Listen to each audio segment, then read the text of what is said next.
Hello, my name is Matthew McKnight. I'm one of the programming mentors for Team 4536. And what we're going to look at today is installing Android Studio. Android Studio is an IDE, an integrated development environment, which is basically a program designed to help you write programs. So it takes a lot of the busy stuff, the busy work that happens under the covers, and makes it very simple for you so you can focus on the actual code that you're working on rather than all the little bits and pieces that can trip you up. Android Studio is the default program that is used by the FTC. They recommend for the FTC, and so we're going to install it, and then we're going to make a change. We're going to add a Java home environment variable, which we need in order to let Java run, and then we are going to actually clone the FTC's SDK, or Software Development Kit. You know, there's a lot of these sort of names, which will give us the sort of structure and examples it will need going forward. We'll make one more quick change dealing with the current SDK format they have. They're using 29. By default, Android will install the most up-to-date, which is 31. So we'll actually have to install an older version, and we'll walk through that, and then we'll do a successful build at the very end. So let's get started.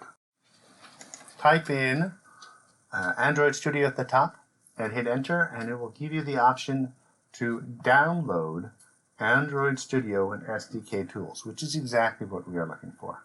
If you click on that, it will bring up the Android Studio page, and you simply click on Download Android Studio. It'll bring up the terms and conditions, which you can read if you really have a few hours. Say you agree, click Download Android Studio. I'm not saying you agree for legal reasons. If you do it, it's your own choice. Go ahead and download the executable that it brings up. And this will take a little while depending on the speed of your machine. So we're just going to pause here while we're downloading until it's done. And then when we're done, we'll be right back. So feel free to pause this video, and I'll see you on the other side.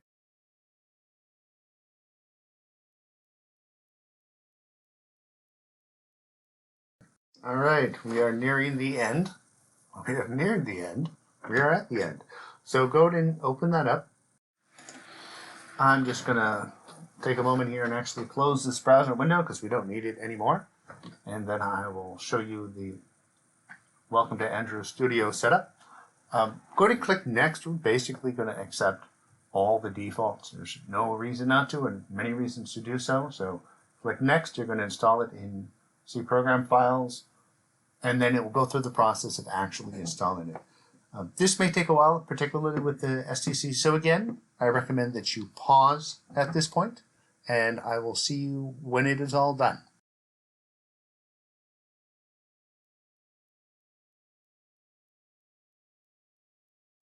All right, we are done.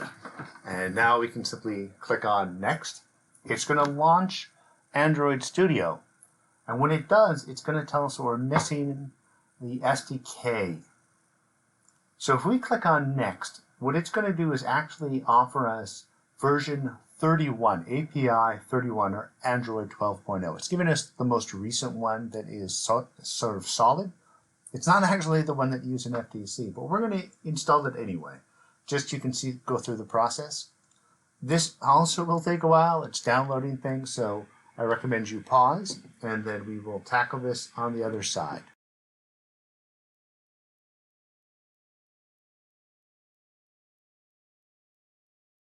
So welcome back. All the components have been downloaded, and we are moving on from here, saying that the API, Android SDK, is up to date, version 31. When we launch Android Studio, we're going to have troubles if we start here. And that's because we have not yet defined the Java_home variable. Now, the Java_home variable is the environmental variable that the Windows environment uses to locate the JRE, or Java Runtime Environment, so it can actually run Java. And that path that you see at the top is the default location that Android Studio puts it into. Because we chose the defaults, what we're going to do is go into Settings on the Windows computer, and then we're going to open up Environmental Variable, and then we're going to go into the Environmental Variable section of it, and we're going to actually create a system environmental variable called java_home and set it to that path, C:\program files /Android Studio /Android /JRE. So let's go through that process. All right, here is the path.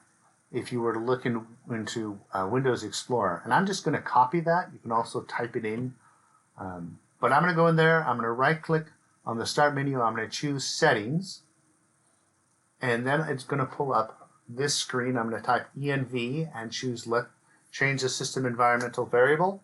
That'll pop up the next screen. Down at the bottom right, I'm going to choose environmental variables, and at the bottom section, that's where the system variables. So a new one called Java Home, Java_home. Then I'm going to paste in that URL, in that path, and then click OK. And there it is. It's been created. I click OK. I click OK. I close these screens down. And then I also have to close down Android Studio because the way that environmental variables work, and let it sit for a bit. If you have problems, you may need to actually reboot your computer. But we have opened up Android Studio. We're going to click on Get from VCS, Version Control System. And I'm going to put it in my particular directory I use, repos 4536 FTC 2021. Now the URL is going to actually be our GitHub URL. If you go to our team, to FTC 2021 Alpha, you can right-click on that and paste it in, or if you go over to code, you can also simply click on copy. And what that will do is it will actually give you the URL that you need to get this data down from the interweb. Click on clone and it will jump through the hoops of copying the cloning source repository to a local version. You want to trust the project, and it will pop up and it will try to build the project. It loads everything in and it is beginning to build. If you look at the very bottom of the screen, you'll see it says Gradle build. It is actually going to fail. We did set up the Java home environment, but there is one more issue that we're going to run into if we just try to run it like this. So I'm going to let it jump through the hoops. It is, as you can see, importing the Gradle project. I'm going to load the Gradle project. It's going to go boom, boom, boom, boom, boom, and then it is going to build it. If you look at the bottom of the screen, you'll see Gradle build. This is its process. So it's going to take a little while, but we're going to let it go here and fail. And then we're going to see, here it is. We see it? Yep. Gradle project sync failed. I'm going to do a little trick just to see what the issue is. I'm going to go down to terminal, and in terminal, I'm going to type /Gradle w build. This is using a version of the Gradle build, and it's going to jump through the hoops, and it's going to fail, but it's also going to tell you why it failed just up front. So if we scroll up in the terminal window, you'll see what it's saying is that we don't have version 29, platform 29. If you remember earlier on, we had put in 31, that's the most recent, so we're actually going to add 29 in, so this will build. So if you go up to the menu, you go under Tools, and you select SDK Manager, it'll load all the different choices you have in here, and you'll see that 31 is chosen. And now it'll give us some options. So we're going to go down to API level 29, which is Android 10.0, and we're going to simply click on OK, and that will run through and install it. This will take a while. It's a rather largest program. By the way, very important, click accept or it's not going to let you do what you need to do. It's going to install it, and when it's done, then we will be able to build the project successfully. So I'm going to pause here till it is finished and see you again.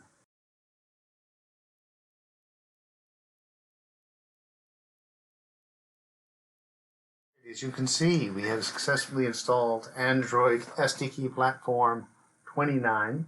Click on Finish, and the quickest way probably to verify this is going to work is simply to click on Try Again, where it tells us there was an issue. Click on that, it'll restart the Gradle build. And this time, it is going to succeed.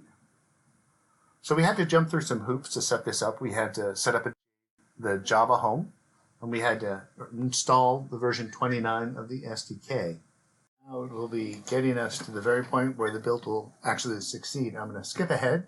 You can pause if you need to, but I'm skipping ahead to where you can see it at the very bottom that is actually indexing the API 29 platform which we need for this.